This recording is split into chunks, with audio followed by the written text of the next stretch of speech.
Hello students, हम कर रहे थे behaviourism and post behaviourism. Last session में हमने बिहेवियरलिज्म की अचीवमेंट्स, इंपॉर्टेंस एंड क्रिटिसिज्म के, एंड आज हम इस सेशन में करेंगे पोस्ट बिहेवियरलिज्म। इसका ओरिजिन कैसे होते हैं और इसके इमर्जेंस की क्या क्या कॉजेस हैं।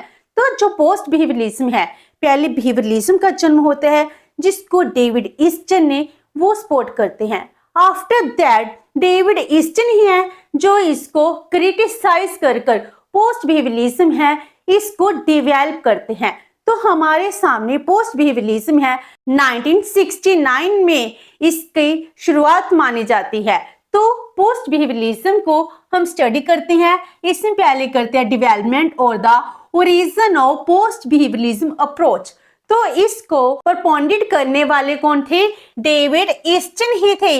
David Easton in his presidential address to the annual convention of American Political Science Association जो 1903 में इस्टेब्लिश की जाती है, जिसका पर्पस था पॉलिटिकल साइंस में डेवलपमेंट की जाए, रिसर्च की जाए, न्यू थ्योरीज हैं वो बिल्डअप की जाए।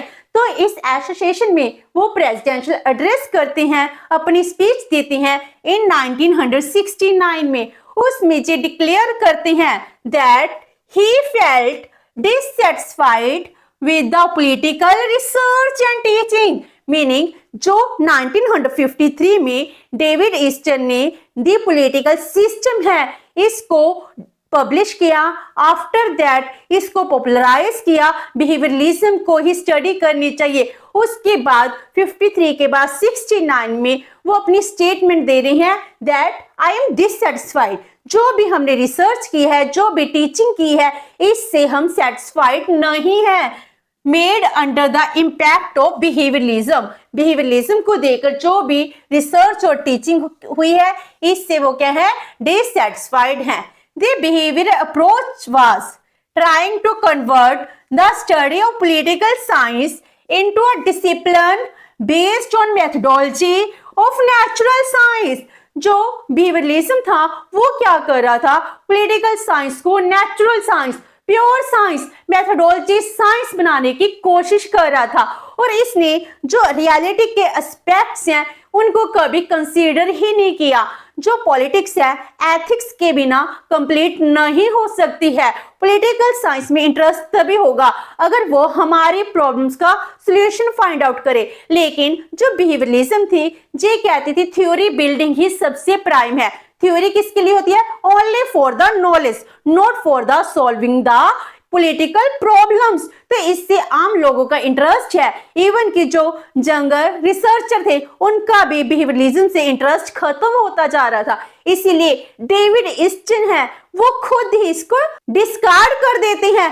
वो कहते हैं जी थ्योरी सही नहीं है, इसीलिए बिहेवियरलिज्म को खत्म कर वो पोस्ट बिहेवियरलिज्म है इसको प्रपोन करते हैं। डेविड ईस्टन के साथ अदर सपोर्टर्स भी हैं जो पोस्ट बिहेवियरलिज्म को सपोर्ट करते हैं, जैसे हंस मर्गनथाउ है जो इंटरनेशनल पॉलिटिक्स में पावर की, सेंटर की बहुत ज्यादा स्टडी करते हैं, जो कहते हैं कि पावर ही सबसे इंपॉर्टेंट होती है, नेशनल पावर की है। तो मर्गनथाउ जो रियलिस्टिक अप्रोच है इसको डेवलप करते हैं इंटरनेशनल रिलेशन में, तो वो भी पोस्ट बिहेवियरलिज्म को सपोर्ट करती हैं। इसी तरह पीटर हैं, क्रिश्चियन भी हैं, वो भी क्या कर रहे हैं?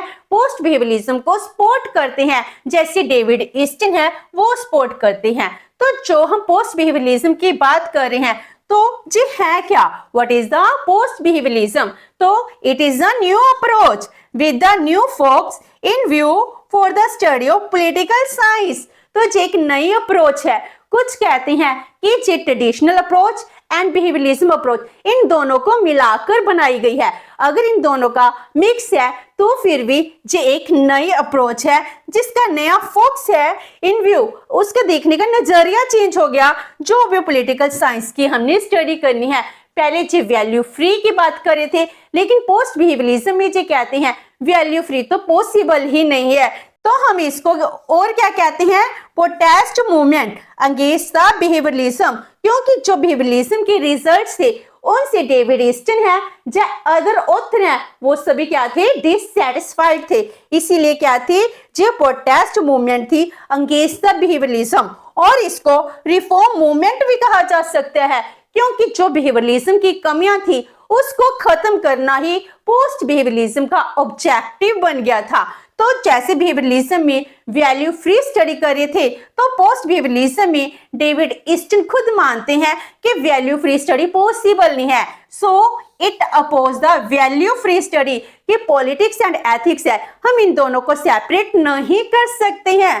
पोस्ट बिहेवियरलिस्ट हैं wanted to solve political problems of the world.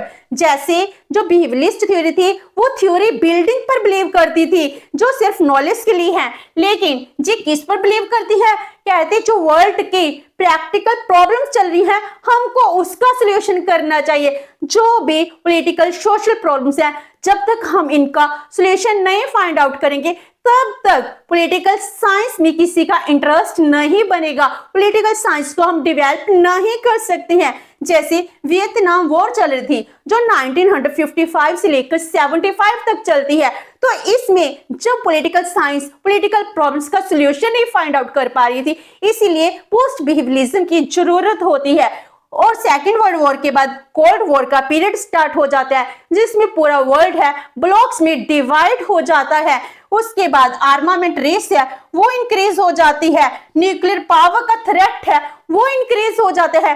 हमारे पास इतनी ज्यादा पॉलिटिकल प्रॉब्लम्स थी और हम बिहेवियरलिज्म पर थ्योरी बिल्डिंग पर एम्फेसाइज कर रहे थे, इसलिए हमको जरूरत थी जो जिस तरह के बहुत ज्यादा प्रॉब्लम्स हैं इनका सॉल्यूशन फाइंड आउट किया जाए। इसीलिए ही पोस्ट बिहेवियरलिज्म है इसका जन्म होता है। तो इसके मेन कॉजेस क्या हैं for the growth of post behaviouralism? तो first one is failure of behaviouralism. तो जो बिहेवियरलिज्म है ये फेल हो जाती है अपनी रिसर्च में, जो हमारी प्रॉब्लम्स थी इसको सॉर्ट आउट नहीं कर सकती है, not provide any solution to the socio political problems of the world में इतनी ज्यादा प्रॉब्लम्स चल रही है और ये थ्योरी बिल्डिंग पर ही अपना फोकस रखे बैठे हैं। जैसे अमेरिका में कहते हैं बिहेवियरलिज्म का जन्म जो अमेरिकन साइंटिस्ट थे मेनली उनकी ही कंट्रीब्यूशन थी, लेकिन अमेरिका में रेसिज्म है कितना ज्यादा था बिटवीन ब्लैक एंड व्हाइट, क्या वो प्रॉब्लम सॉर्ट आउट कर पाए? बिल्कुल भी नहीं कर पाए। उसी तरह इकोनॉमिक क्राइसिस आ गया आफ्टर सेकेंड वर्ल्ड वॉर, जैसे डिस्ट्रक्ट हो गई थी 1930s में ग्रेट डिप्रेशन आता है, इनका भी सोल्यूशन है पॉलिटिकल इकोनॉमिक सोशल प्रॉब्लम्स हैं जो फाइंड आउट नहीं कर पाते हैं। थर्ड वर्ल्ड कंट्रीज हैं वो 1950s में डेवलप होती हैं, जो नई इंडिपेंडेंट कंट्रीज बनी थी इनकी अपनी प्रॉब्लम्स थी, इन पर भी जो फोकस नहीं कर पा रही थी, इसीलिए बिहेवियरलिस्ट अप्रोच है बहुत ज्यादा एस्पेक्ट्स में फेल हो जाती है। अगर एक फेल्ड अप्रोच है हम इसके ऊपर रिसर्च करते जाएंगे तो ये मिसगाइडेड होगा। इसलिए डेविड ईस्टन है वो खुद ही अपनी मिस्टेक को मानते हैं और वो क्या करते हैं पोस्ट बिहेवियरलिज्म को डेवलप करने की कोशिश करते हैं। तो second one is David Easton's on dissatisfaction, जैसे हमने उसके प्रेसिडेंशियल एड्रेस में भी कहा है, वो कहते हैं बिहेवियरल अप्रोच है lost touch with the current and contemporary world. आज के टाइम में क्या हो रहा है बिहेवियरलिज्म को कुछ नहीं पता। अगर हम करंट टाइम की प्रॉब्लम्स हैं वो सॉर्ट आउट नहीं कर सकते तो इससे हम बहुत ज्यादा मनी वेस्ट कर रहे हैं, अपना प्रीशियस टाइम वेस्ट कर रहे हैं, इसीलिए वो क्या है वो डिससैटिस्फाइड है। तो हमको अपनी अप्रोच के मेथड्स हैं इनको चेंज करने की जरूरत है, इसमें रियल टच देने की जरूरत है। Number third, over emphasis of behaviour approach on research methods and tool. जो बिहेवियरल अप्रोच थी वो क्या थी? रिसर्च मेथड एंड टूल्स, इसको साइंस बनाने में लगी हुई थी। बिहेवियरल अप्रोच ये चाहती थी पॉलिटिकल साइंस में मैथमेटिकल टूल्स हैं, स्टैटिस्टिकल टूल्स हैं, हाइपोथेसिस हैं, हम इसको क्रिएट करें, उसके बाद डेवलपमेंट करें। एक्चुअल में जो प्रॉब्लम्स हैं उनका सॉल्यूशन ये फाइंड आउट नहीं कर पा रही थी, तो ये क्या थी सिर्फ रिसर्च के ऊपर, मैथमेटिकल टूल्स हैं इसके ऊपर ही बेस्ड थी। इसीलिए डेविड ईस्टन ये फाइंड आउट करते हैं that they had been wasting their precious time only developing mathematically techniques and in refining their research tool, meaning जो methodological techniques हैं, जो statistical techniques हैं, mathematical techniques हैं, methodological techniques and research tools को refine करने में ही अपना time waste कर दिया, जिससे हमको कुछ भी हासिल नहीं हुआ है। And the last one is failure of behavioralists to convert political science into a problem solving science। जो political science थी इसको problem solving science नहीं बना पाए behavioralist, क्योंकि इनका फोकस किस पर था, प्योर और नेचुरल साइंस बनाने में, थ्योरिक बिल्डिंग करने में, for the shake of knowledge only. और इसका कोई भी फोकस नहीं था कि हम वर्ल्ड की कंटेम्प्रेरी प्रॉब्लम्स हैं इनका सोल्यूशन फाइंड आउट करें। तो इन्होंने अपना टाइम है किसको डिवोट किया, in building up various paradigms, conceptual frameworks, models, theories. तो इनमें ही इन्होंने अपना टाइम वेस्ट कर दिया। और इसके साथ ही टाइम के साथ जो पूरा वर्ल्ड था न्यूक्लियर एंड थर्मोन्यूक्लियर वॉर में इन्वॉल्व हो रहा था, पूरा वर्ल्ड डेंजर में है और जो थ्योरी बिल्डिंग कर रहे हैं। तो इसीलिए जरूरत पड़ती है कि बिहेवियरलिज्म में इंप्रूवमेंट किए जाए, रिफॉर्म किए जाए। इसीलिए हम इसको रिफॉर्म मूवमेंट भी कह सकते हैं, प्रोटेस्ट मूवमेंट भी कह सकते हैं, क्योंकि इसके अगेंस्ट सभी डिससेटिस्फाइड थे तो प्रोटेस्ट होगी। अगर हम चाहते हैं बिहेवियरलिज्म में इंप्रूवमेंट लाई जाए तो वो रिफॉर्म मूवमेंट होगी। तो ये दोनों का मिक्सचर हो गया। उस टाइम के जो इंटेलेक्चुअल थे वो क्या करे थे, इसको इंप्रूव करने की, रिफॉर्म करने की जरूरत फील करे थे, जिसके साथ ही बिहेवियरलिज्म के बाद पोस्ट बिहेवियरलिज्म है इसका जन्म होता है। तो इस तरह आज हमने पोस्ट बिहेवियरलिज्म के मेन ओरिजिन कैसे होता है, इसकी डेवलपमेंट की है। नेक्स्ट सेशन में हम इसकी कैरेक्टरिस्टिक्स करेंगे। होप सो कि आपको ये सेशन अच्छा लगा होगा। अगर आपकी कोई क्वेरी है तो post comment box, and video अच्छी लगी तो please like and share with your friends. Thank you so much and have a nice day.